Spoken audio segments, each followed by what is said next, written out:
And we're back with building the Bushi. And we're back with building the International 2.4 meter project. I'm Mark Rudin, this is Nomad Boatbuilding, and we're going to continue on with this model. In our last video we laid out a backing board and we built a keel. In this video we're going to get going, building some station molds, and getting on with the planking. So that's going to be fun. Sit back and enjoy. The whole point of this model is to figure out what's happening here where there's all these really strange contours.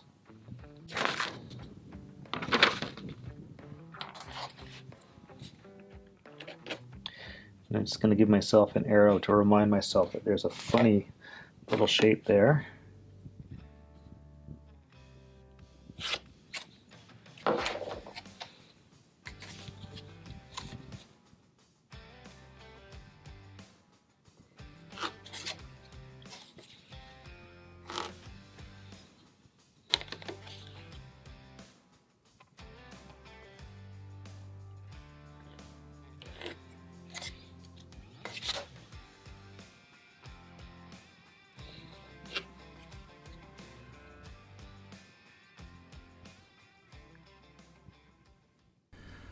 That funny little tool you see with the spoked wheel on it is called a Pounce wheel.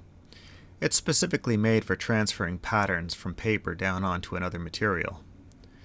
Now I just used the pinpricks to tell me where my lines are, but it would be better if I had a piece of carbon paper that I could lay between my pattern and my plywood. Pounce wheels are very commonly available at any sort of sewing supply house, but this particular version is made for model making or artwork.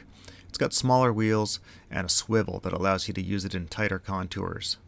I managed to get this at an art supply store many years ago. Now I'm going to just mark off the shear line on each of these stations on these little templates here, and then I can cut them out.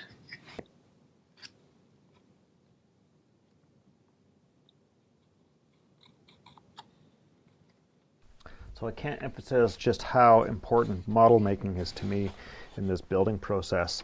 I don't always start by building a model, and I kind of often wish I did. It's pretty common for me to get going on the project and then somewhere along the way I stop and I make a model to solve a problem. If I just make the model right off the bat, I would save myself that aggravation. It's not really aggravation, but it'd be worthwhile. So this time around I'm working with a project where I don't really know exactly how I'm going to put it together. The plans that I have are very bare bones in terms of their lines, and that's it. Nothing to do with the construction whatsoever. So I'm just working with some 1/8 inch Baltic birch plywood here. The Baltic birch I'm using primarily because it's just, you know, a nice light color, easy to draw on.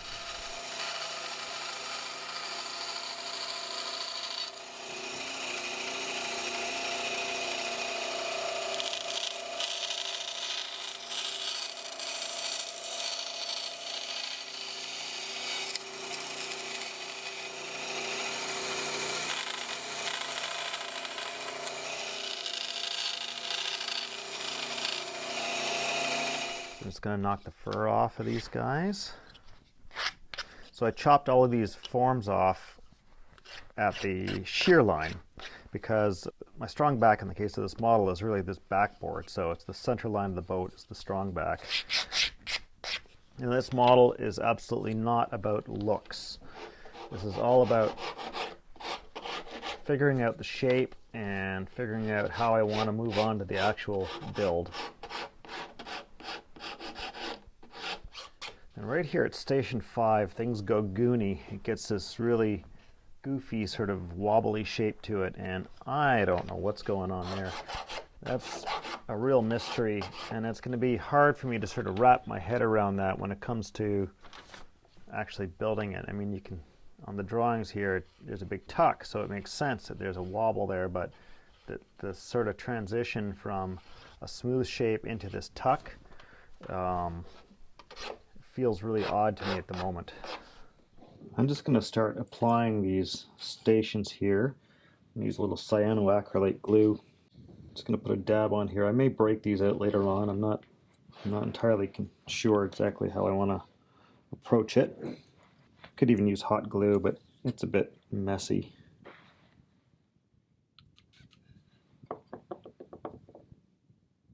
I'm just going to use a little square to make sure I'm keeping them nice and square as I install these here too. So station 0 is kind of interesting in that it doesn't really end up in the boat. It's outside of the boat. However, the shape of the boat has to wrap around that in order to give us our finished product. So we'll plank over it, and then, but ultimately most of that will get cut away. Okay, now we come to the mysterious station X, for which there's no specific explanation as to why it is singled out.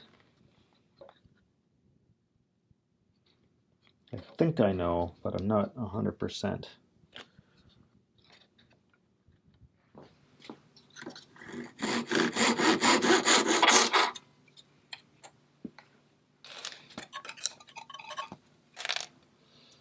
Okay, I'll just slide this out.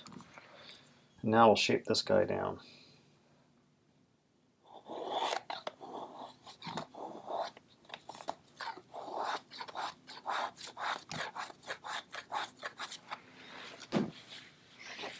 This is one of those times where it's almost easier to work full size than it is to work at a model scale.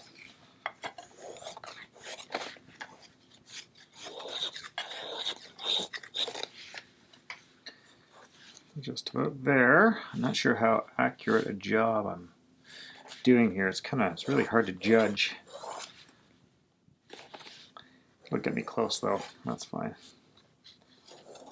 Okay, let's just make up a tiny bit of planking here. Got a bit of mahogany. A really thin circular saw blade. And a zero clearance inserts.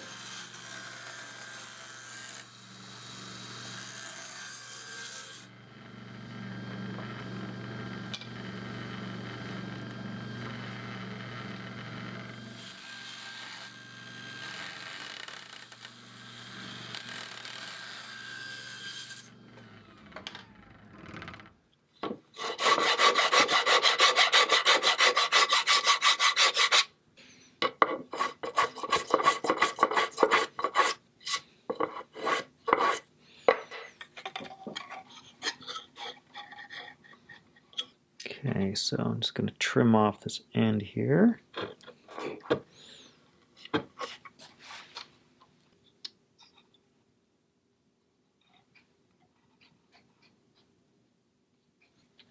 Shoot, this first guy does not seem right.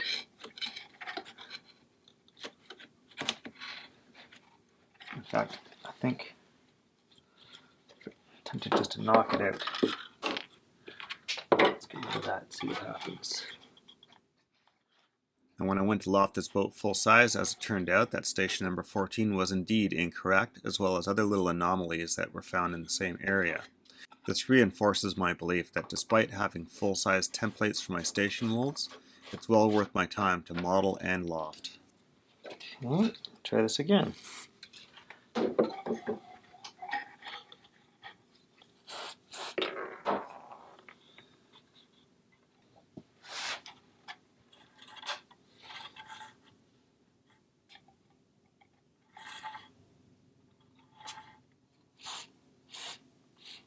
Okay, there's often pretty good value in trying to establish where a straight line would run on your hull.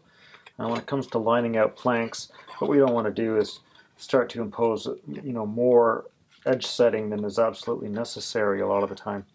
So to that end, I'm going to come along here and just run a batten right at the hard turn of the bilge right here, I think, and just lay it off right to the other end of the boat here.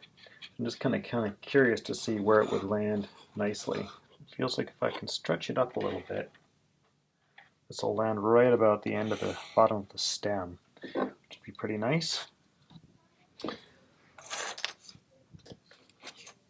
All right, as I'm playing around with this one plank here, I was trying to get it on here, and it just doesn't want to lay down properly. It needs edge setting, and it just won't do that. So that tells me that this is not a good plan, having this plank run down like this. So I'm just going to trim this off and see if I can find a different solution to it. Even the one underneath it doesn't really want to sit down properly. Just the one keel strip was doing it. So I'm actually tempted to trim it down too. Maybe I will, because I really don't like what's going on here.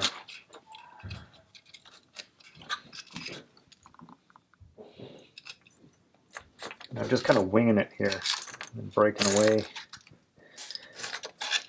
the rest of the plank.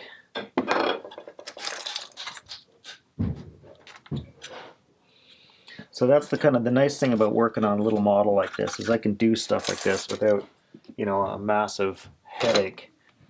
It's a little awkward to work on it at this particular angle. I can't see what I'm doing very well.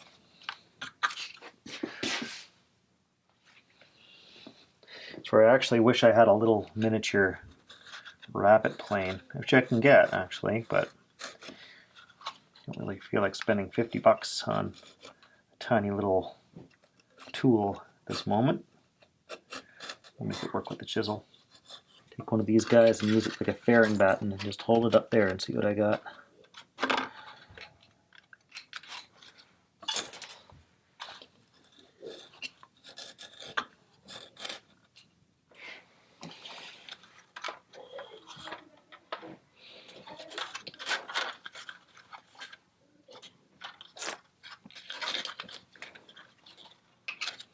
So I'm going to just continue stripping down from this build strake here, see if that will wrap around. I think it still will for a little bit.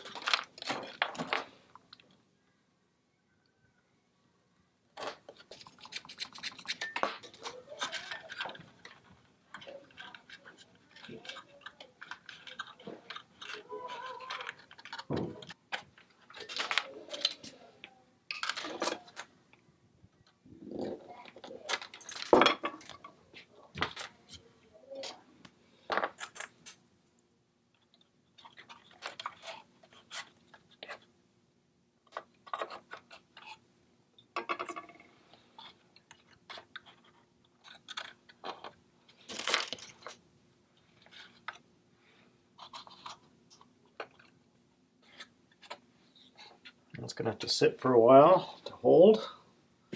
So I think that's it for tonight. So far this has come together, and it's not beautiful. I don't really care at this point. I'm just kind of having fun picking away at it. I think I'll keep going because I'd like to get over to where I'm actually putting the diagonal planking on there, and that'll give me another feel for how this is going to look.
Okay, that's it for today.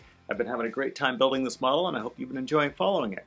And I want to thank all of my supporters on Patreon, and for all the rest of you, if you want to help me out over on Patreon and support these videos, make them possible, then I really appreciate that too. And you can find links in the description or click on the What's It that pops up in the sky here. Now, thank you for watching. Ciao for now. Don't forget to subscribe and hit that. Don't forget to subscribe and hit that bell. I really have a hard time, like, don't forget to subscribe. Don't forget to subscribe. Oh man, tongue twister for me. Tongue twister. That thing. Check it. Ciao for now, folks.